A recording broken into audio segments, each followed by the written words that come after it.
Olá pessoal, sejam muito bem-vindos ao nosso primeiro vídeo do curso Alfabetização e Dificuldades de Aprendizagem. Eu sou Mônica Miller, sou mestra em Diversidade e Inclusão, sou graduada em Educação Física e em Pedagogia e sou especialista em Neuropsicopedagogia e Psicomotricidade.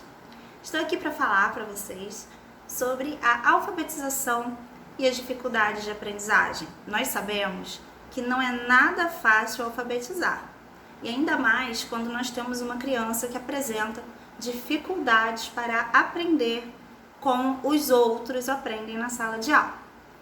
O processo da descoberta do código escrito pela criança letrada é mediado pelas significações que os diversos tipos de discursos têm para ela, ampliando seu campo de leitura através da alfabetização. Antigamente, acreditava-se que a criança era iniciada no mundo da leitura quando ela era alfabetizada. Esse pensamento já está ultrapassado pela concepção do letramento. Então, levamos agora em conta toda a experiência que a criança tem do mundo, que ela tem com a leitura antes mesmo de ler os signos que estão escritos no papel.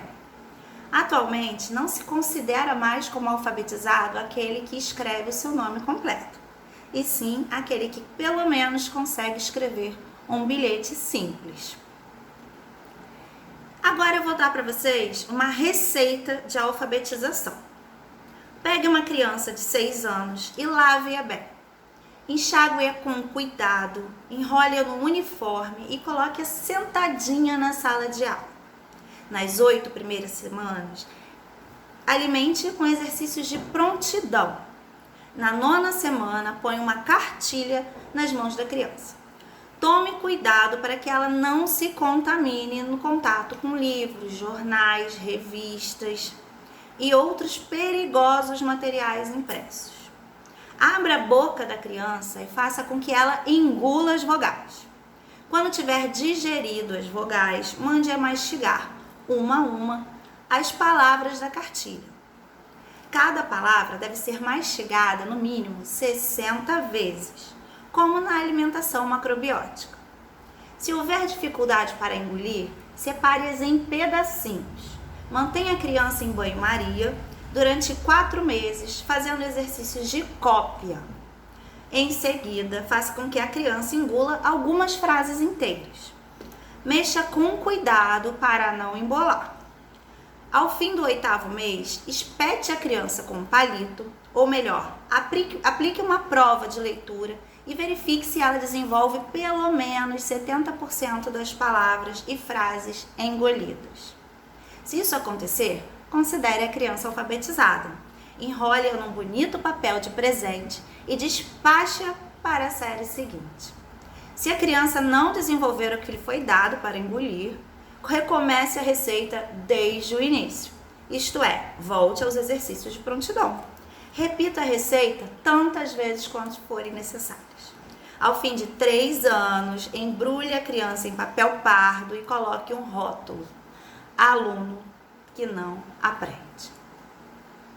Seria muito bom se existisse uma receita de alfabetização, não é mesmo? E ainda existem profissionais que acreditam que existe uma receita pronta de alfabetização. Agora eu vou dar para vocês uma alfabetização sem receita. Pegue uma criança de 6 anos ou mais, no estado em que estiver, suja ou limpa, e coloque-a numa sala de aula onde existam muitas coisas escritas para olhar e examinar. Servem jornais, livros, revistas, embalagens, propaganda eleitoral, latas vazias, caixas de sabão, sacolas de supermercado, enfim, vários tipos de materiais que estiverem ao seu alcance. Converse com a turma, troque ideias sobre quem são vocês e as coisas que gostam e as que não gostam. Escreva no quadro algumas frases que foram ditas e leia-as em voz alta. Peça às crianças que olhem os escritos que existem por aí, nas lojas, nos ônibus, nas ruas, na televisão, no celular. Escreva algumas dessas coisas no quadro e leia-as para a turma. Deixe as crianças cortarem letras, palavras e frases dos jornais velhos. E não esqueça de mandá-las limpar o chão depois para não criar problemas na escola. Então, gente, nós percebemos que a criança precisa vivenciar o mundo, vivenciar a escrita. A escrita precisa fazer sentido para a criança. Não adianta, não existe alguma coisa que a gente possa fazer que seja uma receita pronta, que faça com que a criança engula aquilo tudo que a gente falou. Agora, gente, depois disso tudo, todos os dias a gente precisa ler uma coisa interessante para a criança. Uma historinha, uma poesia, uma notícia de jornal, uma anedota, letra de música, adivinhações. Mostre alguns tipos de coisas escritas que elas talvez não conheçam. Um catálogo telefônico, que é bem antigo, né? Um dicionário, um telegrama, uma carta, um bilhete, um livro de receitas, alguma coisa escrita na internet que interesse a elas, historinhas, livros em PDF. E, quem sabe, a gente desafia a criança a pensar sobre a escrita. E pense você também. Quando elas estiverem escrevendo, deixe-as perguntar ou pedir ajuda ao colega. É muito legal que tenha essa interação daquele que compreendeu a linguagem escrita, daquele que ainda está no processo. Não se apavore quando a criança estiver comendo letra. É absolutamente normal. Ninguém nunca teve uma indigestão alfabética. Acalme a diretora se ela estiver alarmada. Invente sua própria cartilha. Use sua capacidade de observação para verificar o que funciona. Qual o modo de ensinar que dá certo na sua turma. Leia e estude você também. Faça cursos, participe de palestras, como nós estamos fazendo agora. Procure o conhecimento. E aí, a gente vai conseguir alfabetizar. Então, agora nós vamos falar sobre os sons e as letras. Então, a criança precisa perceber que o som, que cada letrinha, que cada grafema, que é a letra grafada, ela tem um som. A letra A, o B, por exemplo, e assim por diante. Então, nós podemos mostrar para essa criança que as palavras estão inseridas em textos, por exemplo. E um dos pontos fundamentais em relação à aquisição dos valores sonoros, né, é a ordem de complexidade. A ordem de complexidade na leitura, ela é crescente, ela é não linear, é parcial e com diversos ramos. Isso quer dizer que a aquisição da leitura e da escrita pode ocorrer em diferentes ordens e até simultaneamente. E não há possibilidade de controlar esse processo. Então, nós costumamos organizar as letras em famílias, certo? Ba, bé, bi, bo, bu. E as crianças podem estar adquirindo variadas letras ao mesmo tempo. Inclusive o B com outras letras. Mas ela pode não ter compreendido ainda o sonzinho do B, né? Que é a letra B, o sonzinho é B. Ba, bé, bi, bo, bu. Então, pode ser que ela decore a família, mas ela não compreenda os fonemas. A partir do material investigado para uma sondagem, porque nós precisamos fazer uma sondagem daquela criança, o que ela sabe, o que ela não sabe, porque as letrinhas já são apresentadas para elas desde a creche. Elas conhecem a letrinha do seu nome, a letrinha inicial, a letrinha final, e com isso as coisas vão fazendo sentido. O meu nome, a gente sempre parte do eu para o todo. Então, o meu nome começa com a letrinha M. Mônica, Mônica. Então, a gente começa a ensinar para a criança através do crachazinho, para que ela comece a identificar. Ah, então o meu nome tem um sonzinho e eu escrevo esse sonzinho. Então, esses desenhos representam as letrinhas do meu nome. Então, ela começa a perceber a sua hipótese linguística. Isso permite a formação de grupos de trabalho dentro de uma mesma sala de aula e propostas totalmente diversificadas. Então, que objetivem a desestruturação da hipótese que a criança tem a respeito da língua escrita e que ela construa uma nova hipótese, culminando na reconstrução do código linguístico. Assim, a criança vai compreendendo para que se lê. Tudo tem que ter uma intenção. Tudo que nós fazemos na educação precisa fazer sentido para a criança. Então, para que a gente lê? Para sentir o texto, para dialogar com seu autor ou simplesmente para usufruí-lo, sem perguntas, sem questionamentos. É a leitura prazer. Nós lemos também para buscar informações, coletar dados, é a leitura pesquisa. Nós lemos para ampliação dos conhecimentos, para apossar-se do que já foi construído pela humanidade. Nós lemos para esclarecer dúvidas, buscar respostas, pergunta-se ao texto. Nós vamos ao texto para nós procurarmos respostas para os nossos questionamentos. As crianças que vivem num ambiente questionador, estimulador, constantemente estão recebendo informações sobre a função social da escrita. Mas agora nós entramos no nosso curso. E quem se responsabiliza pelas crianças que estão na escola e não estão aprendendo? Numa das chamadas que eu fiz para o curso, eu falei sobre os relatórios da educação infantil que sempre pontuavam que a criança ainda estava em desenvolvimento em algumas habilidades necessárias para a compreensão da leitura e da escrita.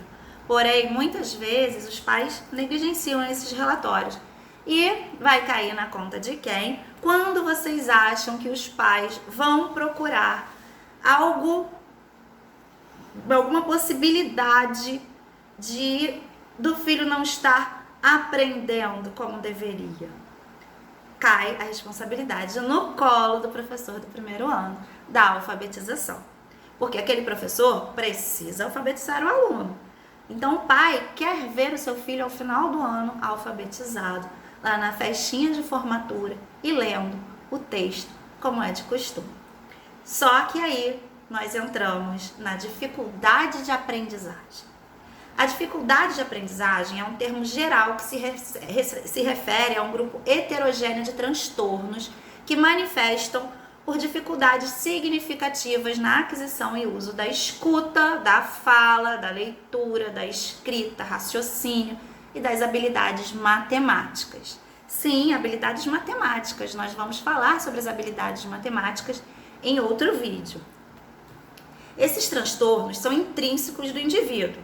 Então, pode haver alguma disfunção do sistema nervoso central e podem ocorrer ao longo do ciclo vital. Podem existir, junto com as dificuldades de aprendizagem, problemas nas condutas de autorregulação.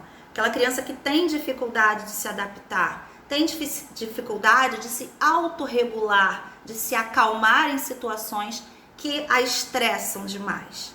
Então, essas crianças também podem ter dificuldades na percepção social, na interação social, as crianças que batem muito, que brigam muito com outros coleguinhas, mas isso não constitui por si próprio uma dificuldade de aprendizagem, né? Isso pode vir junto com as dificuldades de aprendizagem, mas não quer dizer que aquela criança que agrida o coleguinha fisicamente, que tem uma dificuldade de emprestar o brinquedo, não quer dizer que ele possua uma dificuldade de aprendizagem, mas ele pode também apresentar esse tipo de comportamento. São muitos os aspectos discutíveis no termo dificuldade de aprendizagem. Esse termo foi proposto, pelo menos aqui no Brasil, como mais aceitável. Em inglês a gente chama disability. Porque nós usávamos, para cada dificuldade, termos específicos: dislexia, disgrafia, descalculia, disfasia. Então a gente agora agrupa desde o DSM-4, que é um manual, de doenças, esse termo, dificuldade de aprendizagem. Então, o que se inclui na dificuldade de aprendizagem?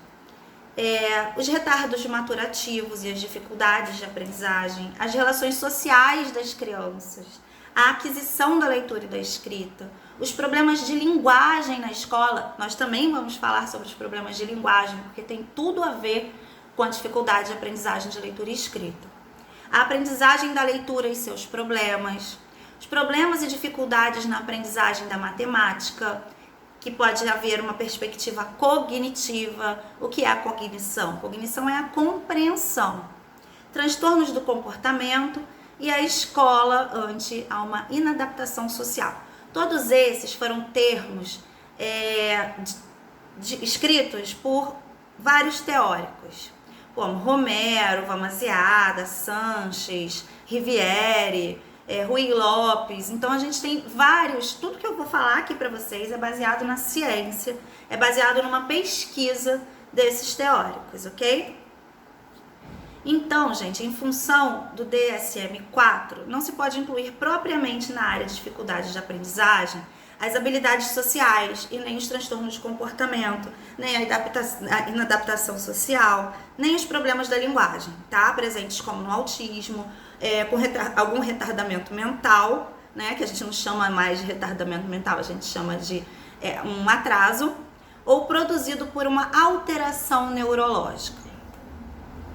Então, o que o aluno pode apresentar? O que eu posso perceber que ele realmente está apresentando uma dificuldade de aprendizagem? Então, a gente percebe a interação social desse aluno. Às vezes ele fica muito nervoso, ele percebe que não está conseguindo compreender alguma coisa como os outros alunos, ele é aquele que atrapalha, né? Aquele que não senta, aquele que não presta atenção nas explicações. A reflexão e a resposta pessoal dele. Quando você questiona ele sobre algum assunto, você percebe que tem ali uma dificuldade de continuidade do pensamento. A integração dele na turma é diferente. A transformação e o crescimento, a globalidade ecológica, o equilíbrio e o ajuste desse ser. Então a gente vai falar sobre tudo isso com mais calma. Então vamos lá. A compreensão leitora dele pode estar com alguma dificuldade. Dificuldade na compreensão oral da linguagem. Será que esse aluno percebe o que a gente está falando? Será que ele ouve perfeitamente? Será que o cérebro dele converte os estímulos sonoros para que ele compreenda a nossa fala? Ele pode ter uma dificuldade na expressão oral da linguagem, na hora dele se expressar. Como é o ritmo da linguagem dele? Ele usa as palavras corretamente, ele deixa de falar algumas palavras, ele troca as letras, ele confunde palavras parecidas. Dificuldade na expressão da linguagem escrita. Como esse aluno está representando a escrita? Como ele está representando a linguagem falada através da escrita? Problemas para seguir instruções. Nós percebemos quando nós brincamos, fazemos jogos com regras. Será que aquele aluno compreende as instruções? Será que ele compreende, mas ele não consegue seguir as instruções por algum motivo? Porque ele quer ganhar de qualquer jeito, por exemplo? E um escasso sentido do humor. Esse aluno normalmente está de mau humor.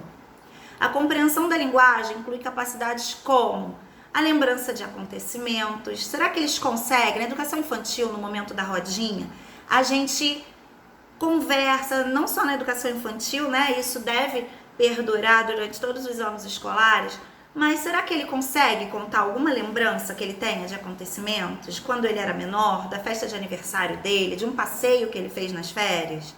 A captação da ideia central. Você conta uma historinha para ele. Será que ele consegue captar a ideia central? A elaboração de inferências, a extração de conclusões. Então, quando a gente conclui nós, por exemplo, dizemos para aquele aluno que ele precisa ir no banheiro e beber água, porque durante um determinado período de tempo a gente vai fazer uma atividade importante e ele não vai poder sair. Será que ele consegue concluir, né? Ou concluir uma história, ou concluir um enunciado? Ele consegue entender o que está pedindo para ele fazer? A avaliação dos processos cognitivos da linguagem oral e escrita. Eles se contradizem? A linguagem oral dele é diferente da linguagem escrita? Nós precisamos estar atentos a todos esses fatos para que a gente realmente chegue à conclusão de que aquele aluno tem alguma dificuldade de aprendizagem. Parece ser possível identificar um transtorno específico da linguagem compreensiva e o que estaria na base dos processos leitores e o que é diferente do que? Do contexto linguístico e extralinguístico, dos processos fonológicos, gente. o sonzinho das letras, das sílabas, das palavras, do reconhecimento das palavras, do vocabulário. Como é o vocabulário desse aluno? Ele tem um vocabulário amplo? Dos conhecimentos prévios, o que ele conhece? O que ele traz de conhecimento para a escola? Ele consegue falar sobre esse conhecimento que ele traz? Ele consegue se expor? Ele consegue dar um sentido às suas ideias? Ou das experiências cotidianas dele, alguma coisa que aconteceu na casa dele, que ele, por algum motivo, ficou triste? Então, em geral, as pessoas elaboram gestos, agora nós vamos falar de gestos, sem dificuldade, porque os gestos têm tudo a ver com a aprendizagem, né? O movimento corporal tem tudo a ver com a aprendizagem, porque nós somos seres únicos, né? A nossa linguagem, a nossa escrita, a nossa compreensão, os nossos movimentos nos formam, né? O que dá a nossa personalidade. Então, esse aluno, as pessoas normalmente conseguem elaborar gestos, certo? E utilizam para a compreensão da linguagem oral e escrita. Eu, por exemplo, uso muitos gestos, tanto para ensinar na sala de aula, que eu sou professora também, sou orientadora educacional também. Então, eu uso muitos gestos e esses gestos acabam auxiliando os alunos de alguma forma, ok? Vamos supor que a gente tente encaixar as partes de um todo. A história fatiada, por exemplo, que a gente precisa colocar essa história em ordem, né? Detalhes, episódios, nós precisamos compreender o conjunto para que a gente consiga colocar uma historinha em ordem. A gente precisa compreender a mensagem que essa história nos dá e os acontecimentos. Então é muito normal, até mesmo antes da criança aprender, né, a ler e a escrever, ela consegue observar quadrinhos de alguma história que foi contada para ela. Por exemplo, o menininho na frente do gol, né? Ele tem uma bola. No outro quadrinho, a gente mostra a bola na rede. E vamos supor que esses quadrinhos estejam, lógico, né, fora de ordem. No terceiro quadrinho, mostra o menino chutando a bola. E a gente pede para que a criança ordene os acontecimentos. Normalmente, as crianças conseguem ordenar. Primeiro a bola está parada, depois o menino vai chutar a bola. E depois ele vai conseguir, a bola vai estar na rede porque ele fez o gol, correto? Então, essas atividades são essenciais na educação infantil para que a gente perceba se aquela criança está compreendendo os fatos, se ela está conseguindo captar a mensagem básica dos acontecimentos. Mas o que acontece, gente, se por qualquer razão a pessoa não é capaz de encaixar um conjunto? E só vê peças superpostas. Por exemplo, num quebra-cabeça simples. Outra dica que eu dou é trabalhar com quebra-cabeça. O quebra-cabeça, a pessoa precisa ter uma noção do todo. Isso é o que ocorre com as pessoas que têm dificuldade na elaboração dos gestos, das sequências dos acontecimentos. A compreensão é a captação do significado de toda a mensagem, de todo o texto, ou parágrafo, ou uma conversação. A compreensão implica interpretar o sentido, extrair conclusões, tirar interferências, antecipar-se, identificar o tema principal, avaliar o produto e os processos e propor hipóteses. Então, a gente precisa de trabalhar com antecipação dos fatos com essas crianças. A gente precisa trabalhar o tema principal, a gente precisa ensinar as crianças a avaliar, que são próprios do ser humano, né? Avaliar, seriar, comparar, analisar. Então, isso é próprio do ser humano, é próprio do nosso cérebro. Então, normalmente, nós fazemos esses processos muito rápido. Mas, e quando a criança não consegue fazer isso? Principalmente, nós precisamos colocar no relatório, ok? Para que a gente não tenha dúvidas depois. E depois, quando a criança chegar na educação, no pré-2 da educação infantil e na alfabetização, não fique dúvidas de que esses processos, essas hipóteses foram propostas para a criança. Lógico que o que a criança não vê, né, não treina, digamos assim, ela não consegue desenvolver. Apesar de ser muito óbvio, né, muito óbvio para algumas, para outras não é tão simples assim. Ela precisa fazer esse processo, tá? Várias vezes, inclusive. E agora, já chegando na reta final do nosso primeiro vídeo, eu vou falar dos modelos mentais. Então, o que são modelos mentais? Sempre que a gente aprende ou que a gente ensina alguma coisa, nós precisamos facilitar os modelos mentais. Nós precisamos facilitar que as crianças consigam construir modelos lógicos nos seus pensamentos e transformar esse pensamento numa coisa que pode ser comunicada aos outros. Por isso que a gente conta uma historinha, a gente pede para a criança recontar a historinha para a turma. Hoje é o dia de tal criança recontar a historinha que já foi contada. Isso é muito importante, mesmo que a criança só reconheça as figuras, não saiba ler ainda. Através das figuras, ela vai construindo um modelo mental que ela possa passar para outras crianças aquilo que ela aprendeu do texto, ok? Não só, eu estou dando um exemplo de historinha, mas não só com historinhas, né? Com tudo que a gente trabalha na educação infantil e na alfabetização, a gente precisa facilitar esse modelo mental. Por isso nós trabalhamos de diversas formas. Nós trabalhamos as letras com massinha, os números, as cores. Nós trabalhamos com material concreto. A criança precisa de muito material concreto para quê? Para que ela forme um modelo mental. Ela precisa de vocabulário, ela precisa saber que as coisas têm nome. Por quê? Porque ela precisa trabalhar o modelo mental, ok? Então, se acontece alguma alteração sensorial nesse processo de ensino-aprendizagem e a imaginação dessa criança